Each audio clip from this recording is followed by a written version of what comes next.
यहाँ एक पुराना स्कूल था जिसे सालों पहले बंद कर दिया गया था। कहा जाता था कि उस स्कूल के तीसरे क्लासरूम का दरवाजा कभी खुलता नहीं था और जब भी किसी ने उसे खोलने की कोशिश की कुछ न कुछ अनहोनी हो गई। आदित्य एक यूट्यूबर था जो डरावनी जगहों की वीडियोस बनाता था। उसे जब तिलकपुर स्कूल की कहानी का पता चला तो वो वहां रात बिताने का प्लान बनाकर पहुंच गया। उसके साथ उसका कैमरा और एक टॉर्च। रात के 11 बजे वो स्कूल के गेट के अंदर दाखिल हुआ। इमारत टूटी फूटी थी, कांच चटके हुए और चारों ओर धूल और जाले थे।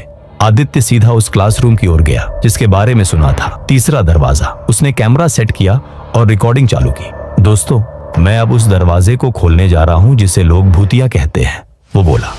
जैसे ही उसने दरवाजा खोलना शुरू किया कुछ भी असामान्य नहीं हुआ। दरवाजा धीरे धीरे चरमराता हुआ खुला। कमरा एकदम अंधेरा था।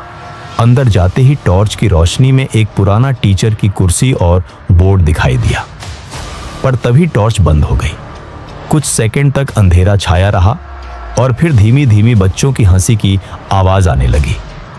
आदित्य ने घबराकर कैमरे की स्क्रीन पर देखा। वहां कुछ दिखाई नहीं दे रहा था, लेकिन अचानक एक चेहरा कैमरे के सामने उभरा, सफेद, फूला हुआ और आंखें पूरी तरह काली। आदित्य चीखा और बाहर भागा, लेकिन दरवाजा अपने आप बंद हो गया। वो दरवाजा पीटता रहा, कोई है, मुझे निकालो। लेकिन अंदर से ही एक मास्टर साहब जैसी आवाज आई, क्लास चल रही है, लेट क्यों आए। फिर कमरे के अंदर बेंचें अपने आप खिसकने लगी और बोर्ड पर खुद ब खुद लिखा गया, जो एक बार आया वो अब यहीं पढ़ेगा। अगली सुबह गांव के 2 लड़के स्कूल के पास से गुजर रहे थे। उन्होंने देखा कि तीसरे कमरे का दरवाजा खुला हुआ है। अंदर कोई नहीं था सिवाय एक नई चेयर के जिस पर आदित्य खुदा हुआ था।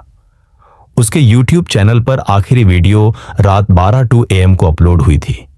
उसमें सिर्फ अंधेरा था और एक लाइन उभरती है, मैं अब कभी वापस नहीं आऊंगा।